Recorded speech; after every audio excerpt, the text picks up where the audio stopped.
이 세상에서의 삶은 참 우울하게 하는 것들, 또 슬프게 하는 것들이 참 많습니다. 인생은 예외 없이 고달프고 고통스러운 거라고 믿는 자나 안 믿는 자나 다 같이 그렇게 말하죠. 그래서 사람들은 예외 없이 예수님이 필요한 것입니다. 우리의 삶이 고통스럽지 않다면 예수님이 오시지 않았겠죠.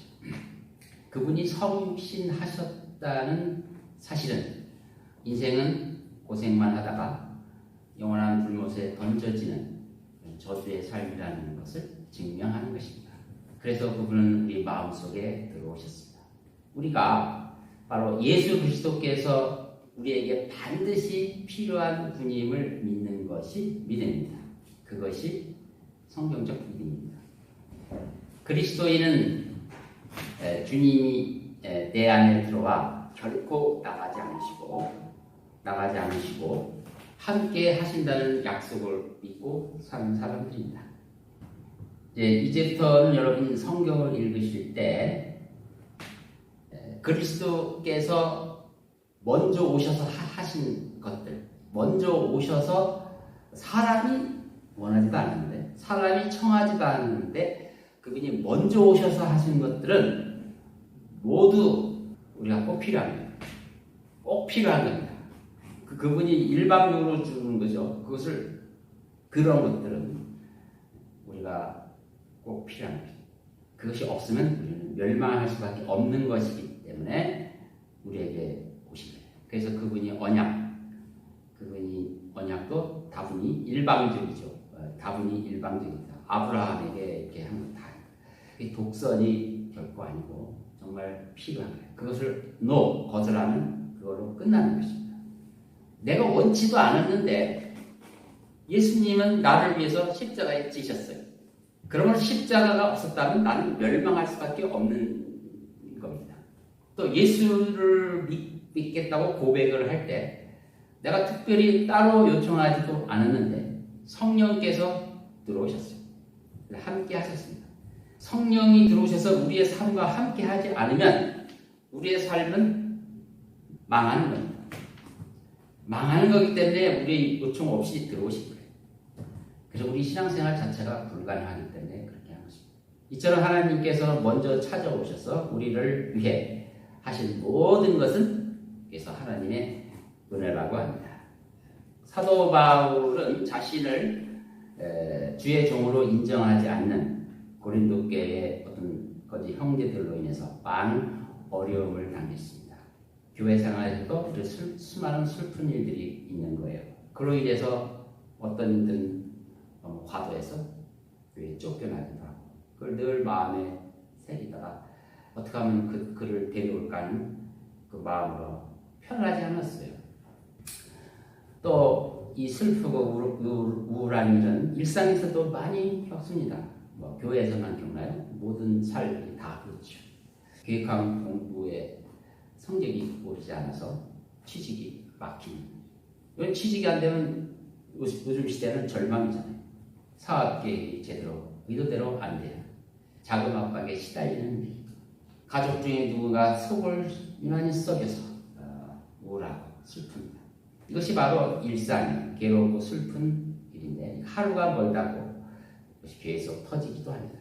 그런 가운데서도 하나님께서는 내가 너와 함께하고 있다를 말씀하고 계십니다. 용기를 내라. 내가 너와 함께하고 있다. 이러한 폭풍과 같은 삶 속에서 하나님을 의지하는 법을 배우기를 원하십니다.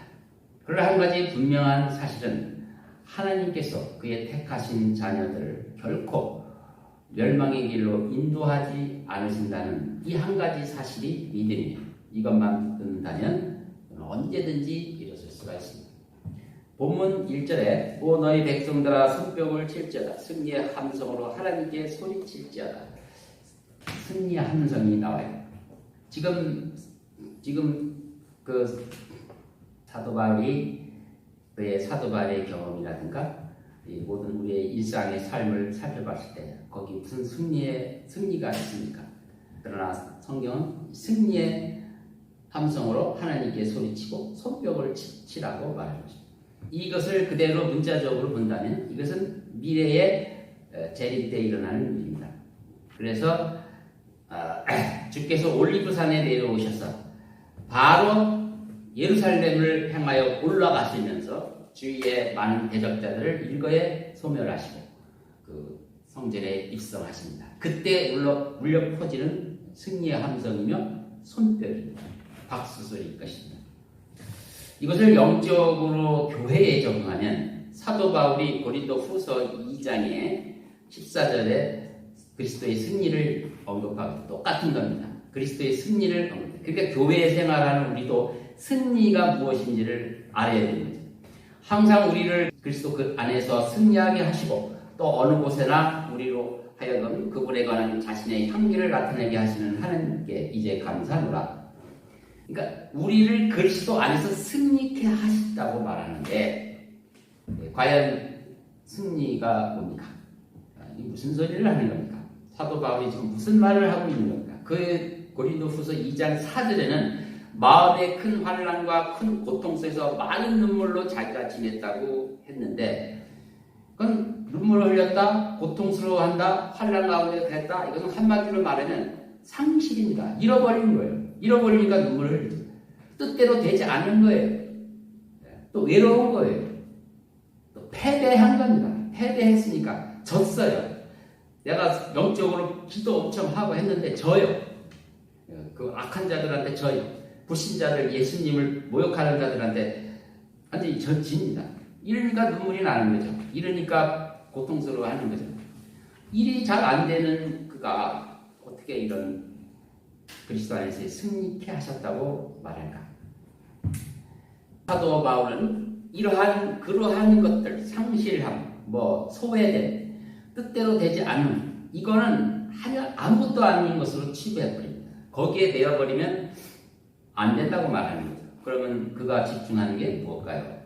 그는 이 땅에서 그리스도인이 승리를 맛보는 것으로서 사도 바울이 담대하게 증거하는 것은 내가 이런 고생 속에서도 복음의 문이 열리고 복음을 전할 기회를 얻었다. 이거에 대해서 그는 승리했다고 말합니다. 드디어 교두보를 확보했고 그 진지를 뚫었다. 이렇게 해서 승리의 함성을 우리 교회에서의 승리의 함성은 바로 이런 것입니다. 거리설교를 할 수 있는 능력이 있다면 내가 그 교두보를 확보한 것입니다. 사람들에게 구정하여 이겨오는 은사가 있다면 남다른 열매를 가지고 있다면 그것도 남들이 갖지 않는 나를 위해 승리의 교두보를 가진 것입니다. 이것을 지켜야 됩니다. 이 교두보를 지켜야 됩니다. 그리고 더 확보해 이렇게 쭉 해나가면 우리는 마침내 오늘 본문에 있는 이 말씀을 미래에 어느 시점에서 역사적인 순간에 우리를 동참할 겁니다. 그래서 큰 환호와 박수를 하나님께 드리게 될 것입니다. 우리가 바울보다 어려운 삶을 살지 않는다면 결코 우리가 슬프거나 우울하고 이것으로 낙심해서는 안 되는 것입니다. 그래서 그의 신실함을 그중에 그의 신실함을 알아본 사람은 거기서 바울을 통해서 생명에 이르는 향기를 맛봅니다. 나도 저런 사람이 돼야지. 저런 사람이 돼야지. 이렇게 따라오는 거예요. 지도자는 말만 하는 것이 아니라 앞서서 향기를 내게 따라오는 거죠. 거기에 대해서 극렬하게 영적 시기로 방해하는 자들은 바로 바울이 하는 일과 바울이 하는 모든 사역에 대해서 고린도 교회처럼 이렇게 하는 자들은 그건 죽음에 이르는 향기가 되는 것입니다. 이 신앙의 길은 중간지대가 없습니다. 그리스도의 길을 가느냐 아니면 적그리스도의 길을 가느냐 둘 중에 하나인 것입니다. 교회의 참된 승리가 무엇이냐를 오늘 말씀을 드렸습니다. 지금 많은 세상 사람들은 예수 이름을 대놓고 모독을 하죠. 마치 자기 세상을 만난 것처럼 활개를 치지만 성경은 분명히 언젠가는 한꺼번에 무너진다. 모래 위에 쌓은 집이 무너지듯이 모퉁이가 남은 것을 메뚜기가 먹고 메뚜기가 남은 것을 자벌레가 먹고 자벌레가 남은 것을 풀새기가 먹는 이런 재앙의 연속이 언젠가는 반드시 이루어지게 됐습니다. 요즘에 중국에 나타나는 많은 재앙들을 보면 정말 섬찟합니다. 이러한 일들이 실제 영적인 우리에게도 나타난다는 것입니다. 4절에 보겠습니다. 우리를 위하여 우리의 유업을 선정하시니 곧 그가 사랑하신 야곱의 탁월한다. 여기에 야곱이 등장하는데 하나님께서 야곱을 사랑하셨다고 말합니다. 야곱이 특별히 뭘 한 게 있나요? 형과 싸웠고 또 친척 집에 가서 너무 악착같이 살아서 서로 반목하고 이런 일을 계속했잖아요. 그럼에도 불구하고 그 하나님의 돌보심을 아주 견고하게 받을 수 있다는 것은 야곱의 행실이 아니라 그와 전혀 무관하게 하나님이 약속이 이미 그에게 있었기 때문에 그렇습니다.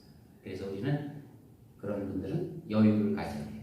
여유를 가져야 돼요. 많은 것을 하나님께 맡길 줄 알아야 되는 것입니다. 예수 그리스도 안에 인자는 결코 정죄함이 없습니다. 우리는 야곱처럼 바로 그리스도 안에 있기 때문에 언제든지 사랑을 받습니다. 이 말씀은 바로 우리에게 큰 위로와 격려가 되는 것입니다. 용기를 내시고 어려울 때 여러분 다시 한번 일어나시고 힘을 내십시오. 여러분은 자체가 행복한 사람입니다. 자, 이렇게 하루하루 살다 보면 그리스도께서 점점 더 친밀하게 되는 것입니다. 어려울 때일수록 이 사실을 믿고 야곱을 사랑하신 하나님을 믿고 다시 일어나서 일을 시작해 봅시다. 많은 걸 할 필요가 없습니다. 내 주위에서 내가 할 수 있는 일을 하십시오. 쓰레기통을 버리는 일, 또 내가 뭐 설거지 하는 일, 또 사람들에게 친절하게 얘기하는 것, 지나치게 명분에 휩쓸리지 마십시오. 그거 내가 연구해보니까 별거 아닙니다. 필요 없다는 게 절대로 아닙니다. 그보다 더 중요한 게 있습니다. 관계가 중요한 것입니다. 이렇게 해서 작은 일부터 하자는 거죠. 바로 이 일을 위해서 성령이 오셨고, 언제 성령이 너 신학자가 되라, 너 뭐가 되라 하십니까? 성령이 오시면 늘 열매를 맺으라 하는데 거기에는 그런 게 있습니까? 없어요. 열매를 맺어야 돼요. 그래서 여러분은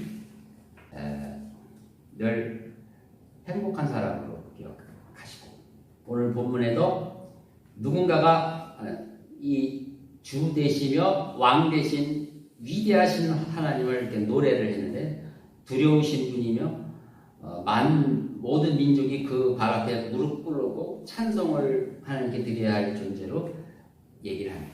바로 그 주 되시고 왕 되신 그분이 우리에게는 내 마음속에 들어오셨다는 사실, 여기에 대해서 우리는 놀라워야 해야 된다. 자부심을 가져야 되고, 이제 삶을 좀 더 크게 살펴봐야 된다.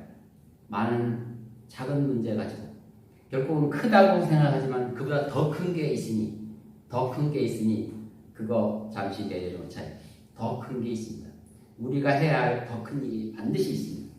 이것이 전부인 것처럼 생각하지만 그렇지 않다고 하나님은 말씀합니다.